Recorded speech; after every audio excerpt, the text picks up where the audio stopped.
एक फ्लॉज होता है उसमें ये होता है कि आपकी जो सोशल लाइफ होती है, बिकॉज जिस तरह से आपने बताया कि हम तो बहुत ज्यादा सोशल थे, हम डिफरेंट एक्टिविटीज में अपने आप को इन्वॉल्व रखते थे, but if you are looking specifically towards mechatronics तो ऑब्वियसली आपकी एक रोज की लर्निंग होती है जो आपको करना होता है। और ऐसे बहुत सारे स्टूडेंट्स थे हमारे साथ जो बहुत जबरदस्त उनकी जो है वो स्किल्स थी टेक्नोलॉजी में, प्रोग्रामिंग में, इलेक्ट्रॉनिक्स में। उनसे जो भी आप बनवाना चाहें प्रोजेक्ट वो लाइक बहुत क्विकली बना लेते थे। सो उसके लिए ये है कि keep updating your self, because आजकल हर चीज आपके फोन पे अवेलेबल है। आपकी हर चीज आपके आप जिस गूगल से पूछ रहे हैं आपको तमाम चीजें मिल जाती हैं। सो आई थिंक वो resources apart from your books, apart from your community जो आपने एक बनाई हुई होती है अपने फ्रेंड्स की, उसके अलावा चीजें अगर आप सीखें तो वो आपको बहुत ज्यादा जो है वो हेल्प कर रहा होगा। वो तो बिल्कुल अपनी जगह है, मगर मैं ये चाह रहा हूँ कि आपने 4 साल गुजारे, एक मेकाट्रॉनिक्स का स्टूडेंट जो विजनरी है उसको कैंपस में किसी लाइफ गुजारनी चाहिए, क्योंकि आपको कैंपस में बहुत सारी चीज़ें फैसिनेट करती हैं, बहुत सारी अपॉर्चुनिटीज़ नज़र आती हैं। जैसे हमने, मेरे साथ कुछ दोस्त ऐसे भी थे जो क्लास में आते थे, क्लास में आने से 3 घंटे 2 घंटे पहले वो लाइब्रेरी में जाके पढ़ते थे। क्लास कंप्लीट हो गई, उसके बाद 2-3 घंटे उन्होंने कंप्यूटर लैब पे बैठ के टिका के रिसर्च की। और ऐसे भी थे कुछ जो क्लास से निकलते थे और यूट्यूब के दोस्त बन जाते थे। तो आपकी तरफ से मैं चाह रहा हूँ कोई ऐसी रिकमेंडेशन उन विजनरी लोगों के लिए कि वो कैंपस में, देखिए बहुत सी चीज़ें होती हैं जो आपको डिस्ट्रैक्ट भी करती हैं अपॉर्चुनिटीज वाइज, तो आपको होना पड़ता है फोकस। मैं इस पर्सपेक्टिव में आपसे पूछना चाह रहा हूँ। सो देखें, ये बड़ा डिफरेंट पर्सपेक्टिव है, because I never like believed in single एक कोई स्किल आपके पास कभी भी आपको आगे नहीं लेके जा सकती, चाहे वो बहुत हार्डकोर टेक्नोलॉजी क्यों ना हो। If you are not able to communicate with humans तो आप जो है वो मतलब अपनी अपनी बात किस तरह से आगे पहुंचाएंगे। आप कोई प्रोडक्ट बनाने जा रहे हैं, जब तक आप दूसरे इंसान को नहीं समझेंगे, जब तक आप उसके लिए किस तरह से प्रोडक्ट बनाएंगे। तो इट्स मेरा कभी भी कोई आइडियल ऐसा नहीं रहा कि जो बहुत ही गीक हो और वो अपनी सारी जिंदगी जो है वो एक 15 इंच की स्क्रीन के सामने गुजार दे। तो it's never been my ideal. तो कभी मैंने शायद ऐसा सोचा भी नहीं हो कि इस एक्सट्रीम लेवल का कोई बंदा हो, या मैं कभी उसको रिकमेंड करूं कि आप और ऐसे हो जाएं। तो आई थिंक उससे सिर्फ ग्लासेस का चश्मा ही बढ़ सकता है, लेकिन नॉलेज जो है वो दुनिया में हर जगह मौजूद है। You have to learn. अगर आप सीखना चाहते हैं टेक्नोलॉजी के बारे में, आप सीखना चाहते हैं, तो आई बिलीव के साइंस भी जो है वो इंस्पिरेशन है फ्रॉम द ह्यूमंस और नेचर अराउंड अस। तो आपको उनको ऑब्जर्व करना चाहिए, देखना चाहिए कि जो चीजें हमसे बहुत अरसे से पहले एग्जिस्ट कर रही हैं, just like spider web is something जो एक बहुत बड़ा कमाल है टेक्नोलॉजी का।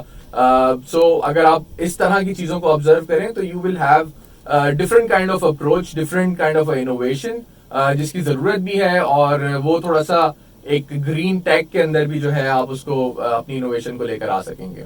अच्छा, आप यहाँ के स्टूडेंट रहे, हर एक चीज़ के हिसाब से आपके फेवरेट सब्जेक्ट्स कौन से रहे और क्यों वो फेवरेट थे? मतलब कोई लोग होते हैं ना जिनको टफ टाइम मिलता है उनको बड़ा मजा आता है, कोई बोलते हैं यार हल्का है तभी बस सुकून से निकल जाए। आपके कौन से फेवरेट सब्जेक्ट्स रहे, आपके कौन से फेवरेट टीचर्स रहे और रीजनिंग क्या थी? सो बेसिकली फेवरेट सब्जेक्ट तो मेरा कोई सा भी नहीं रहा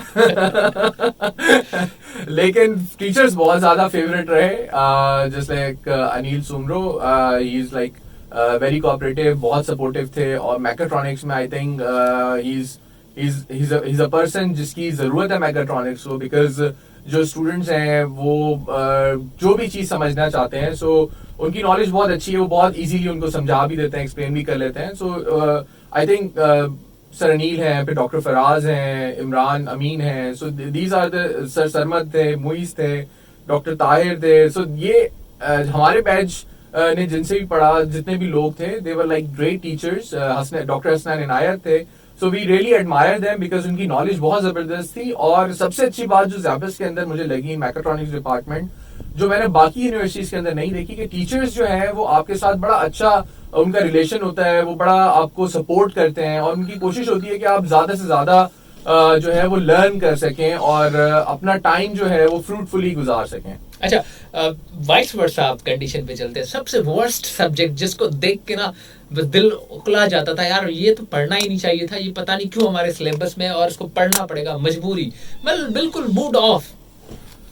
अच्छा, सो इस तरह के काफी सारे सब्जेक्ट थे बिकॉज सबसे इंटरेस्टिंग बात मैं आपको ये बताता हूँ कि ज़ैबिस has like almost I guess course degree complete करने के लिए आपको कोई 46 डिग्री कोर्सेज 48 करने 48 कोर्सेज करने होते हैं.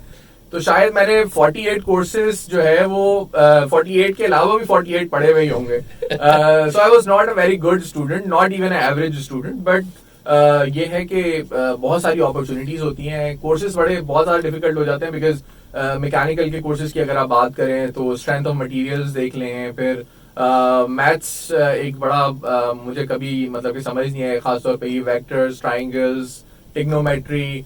सो वो इट्स नॉट माय थिंग, लेकिन ऑफ कोर्स आपको पढ़ना पड़ता है, आपको समझना पड़ता है. लेकिन एक चीज ज़ैबिस ने बड़ी अच्छी सिखाई, वो ये सिखाई, although we were average below average students, but हमारे जो कॉन्सेप्ट्स हैं वो इतने जबरदस्त बन गए थे कि आज भी अगर हम किसी भी बहुत कोई कहीं से भी पढ़कर आ जाए, दुनिया के किसी भी कोने से पढ़कर आ जाए, तो हमारे कॉन्सेप्ट्स जो हैं या तो उनके कम्पीट कर रहे होते हैं या बहुत ज्यादा डिफरेंस नहीं होता. तो this is something which is very important because आप फॉर्मूलाज भूल जाते हैं, आपको और फॉर्मूला याद करने की जरूरत भी नहीं है. You can just Google it and you will find out the way.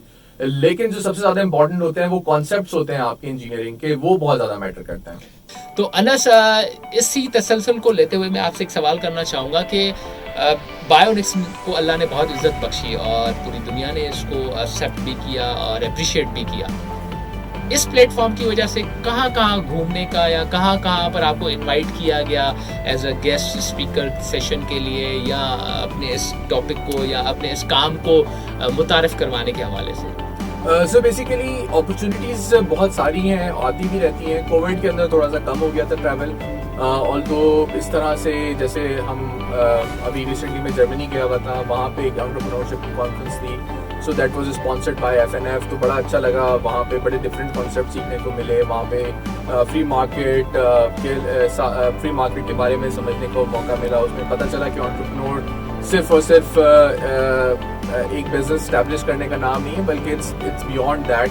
तो वो बहुत सारी चीज़ें सीखने को मिली जो मैं फर्दर अपने जितने भी कोलीग्स हैं या जो लोग अक्सर हमारे टॉक सुन रहे होते हैं या मिल रहे होते हैं या कॉन्फ्रेंसेस में हम जा रहे होते हैं, तो आई ट्राई माई बेस्ट कि उनको भी वो चीज़ें सिखाऊं जो मुझे भी आती हैं. देन हम डिफरेंट एग्जीबिशंस में जाते रहे हैं. We been to GITEX, we been to like Qatar में हैकाथॉन्स होते हैं, वहाँ पे और बहुत सारी जगहों पे. बल्कि recently we have also opened one of our office in Turkey as well. तो वहाँ पे भी हम अपना जो है वो बेस इस्टेब्लिश कर रहे हैं बिकॉज वहाँ पे भी बहुत ज़्यादा ज़रूरत है इस तरह के प्रोडक्ट की, क्योंकि वहाँ पे बहुत ज़्यादा एक्सपेंसिव प्रोडक्ट्स हैं जो हम बना रहे होते हैं. तो इंशाल्लाह एक ऐसा प्रोडक्ट बन गया है पाकिस्तान में जो एक्सपोर्टेबल है और यहीं का लोकल बना हुआ है, यहीं पे ही उसकी सारी इंजीनियरिंग, डिज़ाइनिंग, मैन्युफैक्चरिंग हुई है. तो इंशाल्लाह काफ़ी चीज़ें होंगी जो आगे लेके जाएंगे. और हम यही उम्मीद करते हैं कि बहुत जल्द अज जल्द जो है ना मल्टीनेशनल्स में आप काउंट हो, जिस लाइक आप टर्की जा रहे हैं तो उससे आगे भी आप जाएं. अच्छा, कितने प्रोडक्ट वेरिएंट्स हैं आपके? मतलब मैंने आपकी वेबसाइट को जब फॉलो किया था तो मुझे 3 से 4 तो वेरिएंट्स नज़र आए थे. हो सकता है आज आपके तसलसल से मज़ीद वेरिएंट्स का भी पता चल जाए.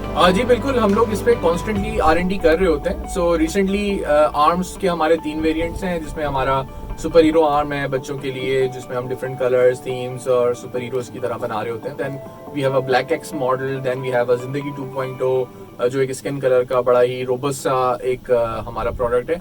उसके साथ साथ हमारे पास एक्सोस्केलेटन्स हैं, ग्लव्स हैं सॉरी, जिन लोगों को स्ट्रोक हो जाता है, जिनके हाथ मतलब के होने के बावजूद मूव नहीं कर पा रहे होते, उनके लिए हमने एक एक्सो ग्लव बनाया है ताकि उसको वो यूज़ कर सकें.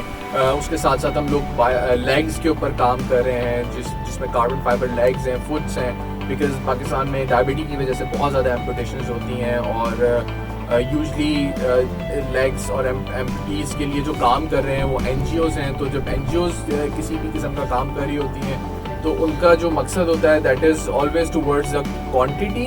तो हम चाहते हैं कि हम इस डोमेन के अंदर एक क्वालिटी प्रोडक्ट लोगों को दें ताकि वो उसको इस्तेमाल करें और उनकी ज़िंदगी जो है वो बेहतर गुजर सके.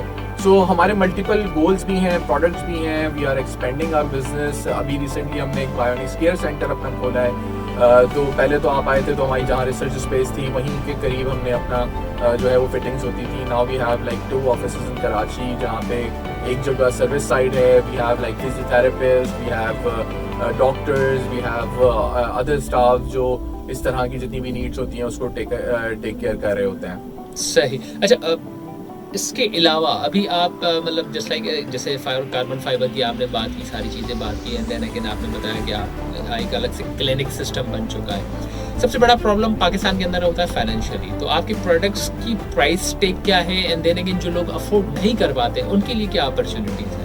सो बेसिकली हमने इस तरह से रखा हुआ है क्योंकि हम we are Bionics specially is a kind of social enterprise. So हमारी जो प्रोडक्ट की कॉस्ट है वो दुनिया से 5 गुना कम है. यानी कि अगर यही प्रोडक्ट अगर मैं दुनिया में लेने जाता हूँ तो that the cost of the similar kind of a product start from $10,000. तो आजकल के दौर में समझ लें 20-25 लाख रुपए बन जाते हैं और वही प्रोडक्ट हम पाकिस्तान में 3.5-4 लाख रुपए का सेल कर रहे होते हैं. तो इट्स अ ह्यूज डिफरेंस. और उसके साथ साथ अभी जो रिसेंटली हमारी एक ब्रेक थ्रू हुआ था उसमें ये हुआ था कि जिन लोगों की एम्पुटेशन फ्रॉम शोल्डर हो जाती है तो उनका एक बड़ा कॉम्प्लिकेटेड प्रोसेस होता है क्योंकि उनको वही प्रोडक्ट लगवाने के लिए बाहर जाना पड़ता है और उसके लिए उनको कोई $20,000 की सिर्फ सर्जरी करवानी पड़ती है. और उसके बाद जो उनको आर्म लगता है, बायोनिक हैंड लगता है, उसकी ही कॉस्ट तकरीबन कोई $100,000 होती है. तो हमने वो पाकिस्तान में ऑलमोस्ट हाफ से भी कम कॉस्ट में पाकिस्तान में इंट्रोड्यूस किया. अभी एक बच्ची है सहर फ्रॉम लाहौर, उसको हमने लगाया. सो इट्स लाइक समथिंग जो हमें बड़ी खुशी होती है कि हम ना सिर्फ इनोवेशन लेकर आ रहे हैं बल्कि उसको एक अफोर्डेबल प्राइस में भी लेकर आ रहे हैं. और जो लोग उसको भी अफोर्ड नहीं कर सकते तो उनके लिए हमने एक बड़ा अच्छा सिस्टम बनाया हुआ है. वी हैव अ सिस्टम जिसमें हम लोगों को रजिस्टर कर रहे होते हैं, उनके नाम, उनकी जितनी भी बेसिक डिटेल्स होती हैं वो ले रहे होते हैं. We try to pitch multiple corporates के वो किसी तरीके से उसको स्पॉन्सर कर दें और जो एंड यूज़र है उसको हाई एंड प्रोडक्ट मिल जाए और फ्री ऑफ कॉस्ट मिल जाए. और जो कॉर्पोरेट है वो अपने CSR के थ्रू उसके जो पैसे हैं वो हमें देते हैं. अच्छा, वाइस वर्सा मतलब बहुत सी चीज़ें होती हैं, फंडिंग की भी ज़रूरत पड़ती है. तो आपको कभी गवर्नमेंट या इंटरनेशनल ऑर्गेनाइजेशन से फंडिंग का कुछ सिलसिला? सो बेसिकली गवर्नमेंट से तो कोई एज सच हमें कोई फंडिंग नहीं है, उम्मीद भी नहीं है. लेकिन यह है कि वी नो आवर थिंग्स कि हम अगर प्रोग्रेस कर रहे हैं तो अपने बूटस्ट्रैप लेवल पे कर रहे हैं. हमें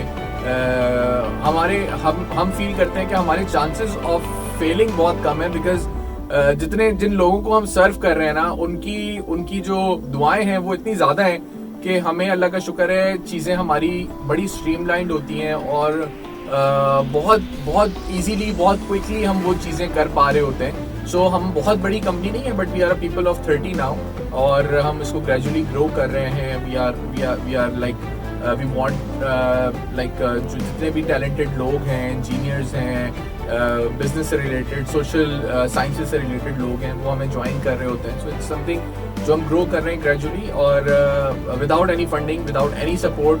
हमने टर्की में भी अपना ऑफिस खोल लिया. इंशाल्लाह विद इन नेक्स्ट मंथ हमारा फर्स्ट क्लाइंट भी वहाँ पे हो जाएगा. तो things are going good in our way और हम मल्टीपल प्रोडक्ट्स भी ऐड कर रहे होते हैं. So we are just trying our best कि ख़ास तौर पे गवर्नमेंट से हमें तो सपोर्ट की ज़रूरत नहीं है लेकिन उन लोगों को ज़रूर ज़रूरत है जिनकी वॉर जोन्स की वजह से एम्पुटेशन हो गई, जिनकी गलत वायर्स उनके घर के पास से गुजर रही थी, उसकी वजह से उनकी एम्पुटेशन हो गई. तो उनकी मेरे ख्याल से गवर्नमेंट को चाहिए कि उनकी किसी तरीके से सपोर्ट करें. बेशक वो प्रोस्थेटिक ना लगवा के दें, विल ट्राई आवर बेस्ट कि हम जैसे बाकी लोगों के लिए फंडिंग जमा करते हैं उनके लिए भी कर ही लेंगे. लेकिन एटलीस्ट उनको कोई ऐसा रोजगार दे दें ताकि वो बिल्कुल घर पे ना बैठे हैं. They try to earn on their own because हमारे पास बड़ी सैड स्टोरीज आ रही होती हैं. अच्छे भले लोग होते हैं एंड देन सडनली कोई इंसिडेंट हो गया, किसी को करंट लग गया, किसी को कुछ हो गया and all of the sudden the life has been changed. तो उनके लिए कुछ डेफिनेटली गवर्नमेंट को करना चाहिए. अच्छा, बहुत सारे लोग होते हैं जो अंडर प्रिविलेज होते हैं, जिनके पास टेक्नोलॉजी का प्रॉपर एक्सेस भी नहीं हो पाता और मीडिया ऐसी चीज़ें, कभी न्यूज़पेपर, कभी वीडियो, कभी क्या लोगों के पास इन्फॉर्मेशन डिसेमिनेट हो जाती है. अगर आपसे कोई कांटेक्ट करना चाहे तो मैं चाहूँगा कि आज के इस पॉडकास्ट के तसलसल से थोड़ा सा अगर आप हमें फ्रेमवर्क दे दें कि कितना ईजिली आप जस्ट लाइक रीचेबल है. सो बहुत इजी है. हमारी जो कंपनी की नंबर्स हैं दे आर ऑलवेज अवेलेबल. हम व्हाट्सएप पे भी एग्जिस्ट करते हैं. हम तकरीबन जितने भी सोशल मीडिया प्लेटफॉर्म्स हैं हर जगह एग्जिस्ट करते हैं. सो आप सिंपली, अगर मैं अपनी कंपनी का नंबर बता दूं तो आप लोग सिंपली कॉल करके वहाँ पे अपनी रजिस्ट्रेशन करा सकते हैं. So it's like 033306000783. आप उस पर कॉल कर लें और हमारी टीम आपको गाइड कर लेगी किस तरह से आपका प्रोसेस होना है, क्या है बेसिक चीज़ें. और फर्दर अगर if you want to know more about our product, about us, so हमारी वेबसाइट है bionics के साथ .org. So you can just simply go there. और जो जिनको मजीद बायोनिक्स के बारे में जानना चाहते हैं तो उनके लिए सबसे आसान तरीका ये है कि वो गूगल कर लें bionics and they will find lot of things, lot of articles. And I am sure बहुत सारे लोग इससे इंस्पायर भी होंगे because it's local technology, locally grown. और इसका सारा जितना भी आइडिया है, जितना भी इसके ऊपर जितनी भी रिसर्च हुई है, वो सारी चीज़ें लोकल. अच्छा, मेरा एक सवाल जो कि समझे कि लास्ट सवाल है इस टॉपिक का एंड देन इस पॉडकास्ट का, वो ये है कि अगर कोई बंदा जिसको एम्पुटेशन हो गया किसी भी तरह का या किसी इंसिडेंट के थ्रू वो डिसेबिलिटीज़ में जाके फॉल कर रहा है, कितना टाइम प्रोसीजर लगता है? अगर उसके पास 1 रुपया नहीं है, वो आपके साथ रब्ता करना चाह रहा है और वो फॉर एग्जाम्पल जो भी पार्ट उसका मिस हो चुका है वो दोबारा रिस्टोर करना चाह रहा है, तो कितना टाइम लेंथ लग जाती है? सो बेसिकली नंबर ऑफ एम्पुटीज तो बहुत ज़्यादा है पाकिस्तान में अनफॉर्चुनेटली, और हमारे पास वेटिंग में भी थाउजेंड्स में लोग होते हैं. बट हमारा जो प्रोसेस है, it's not the first come first serve. हमारा जो प्रोसेस होता है, हमारे जितने भी कॉर्पोरेट्स जिनके साथ हम कनेक्टेड होते हैं या जितने भी इंडिविजुअल्स जो स्पॉन्सर कर रहे होते हैं, तो हम उनको उनकी लिस्ट भेज रहे होते हैं and they pick and choose on their own. It's a very transparent system कि कुछ लोग होते हैं वो चाहते हैं कि जी हम बच्चों को सपोर्ट करना चाहते हैं, कुछ लोग कहते हैं कि नहीं जी हम खवातीन को सपोर्ट करना चाहते हैं, कुछ लोग कहते हैं कि जी हम ब्रेड एंड बटर अर्नर्स जो हैं उनको सपोर्ट करना चाहते हैं. सो we are not the one who recommend them, but they can choose on their own. They can even call them, उनसे बात भी कर सकते हैं, उनसे मिल भी सकते हैं. And if they find them कि जी इसको प्रोस्थेटिक लगाने के बाद इसकी लाइफ चेंज की जा सकती है, जस्ट लाइक एक केस आपने भी देखा था शाहनवाज का, जो एक स्कूल टीचर है और वो अपने बायोनिक आर्म से 200 बच्चों को पढ़ा रहे हैं और उसका सिर्फ एक ही आर्म है, वो भी बायोनिक है. और वो पूरे एक नौशेरो फरोज के अंदर एक छोटे से गांव के अंदर 200-300 बच्चों को रोज आना पढ़ाता है. So that's an achievement for us as well. तो इस तरह के लोग हैं, बहुत सारे हैं जो अपनी ज़िंदगी में कुछ करना चाहते हैं but they don't have those things जो उनके पास कभी थी. तो बड़ा अच्छा लगता है कि हमारी टेक्नोलॉजी से वो एक्सेसिबल एंड एम्पावर्ड होता है. लास्टली कोई message for the peoples of Pakistan, कोई भी मैसेज जो आप देना चाहें? So for people of Pakistan, I believe that there is a lot of opportunity, but of course a lot of disappointments as well. तो आपने जो है वो opportunities पे focus करना होता है. Disappointments की बात तो हर कोई करता है. Try not to talk about bad things, negative things. Try not to talk about people, but rather than talking about the opportunity is a better way to move forward. आप उनके बारे में बात करेंगे, क्या कर सकते हैं. यूजली मैं देखता हूँ जितने भी लोग हैं हमारे साथ, बल्कि एक ऐसा कल्चर है कि जितने भी लोगों को हम देखते हैं वो गैदरिंग में लोगों को डिस्कस कर रहे होते हैं, किसी और के बारे में बात कर रहे होते हैं. They don't talk about the opportunities जो उनके सामने होती है, and then suddenly they found out कि यार ये वाला मेरा आइडिया था और ये जो है वो किसी और ने कर लिया. सो इट्स बिकॉज कि आपने उस पर एक्शन नहीं लिया. तो ट्राई योर बेस्ट कि आप उसको एग्जीक्यूट करें, उस पर एक्शन लें. और आई एम श्योर बहुत ज़्यादा सक्सेसफुल स्टोरीज जो है वो पाकिस्तान से निकल सकती हैं अगर हम जो है वो अपने काम से काम रखें. तो दैट्स वेरी ग्रेट. यानी कि अपॉर्चुनिटीज़ पे फोकस करना चाहिए एंड जो भी सारी डिफरेंट चीज़ें जो आपको जस्ट लाइक डिस्ट्रैक्ट कर रही हैं उनसे हटना चाहिए और फोकस करके अपनी गोल्स की तरफ, एक्शन की तरफ बढ़ना चाहिए. अनस मेरे पास इस वक्त भी बहुत सारे सवाल हैं मगर मैं मजबूर हूँ टाइम की वजह से, और मैं उम्मीद करता हूँ कि नेक्स्ट टाइम इंशाल्लाह बहुत जल्द हम आपको इन्वाइट करेंगे और हम हमारे इन्विटेशन को एक्सेप्ट करते हुए हमें स्टूडियोज़ में ज़रूर ज्वाइन करेंगे. And thank you so much for your time. It's really very honour to be with you in our studios and Stablers. So viewers, this is Atik and you are watching Zab FM Digital.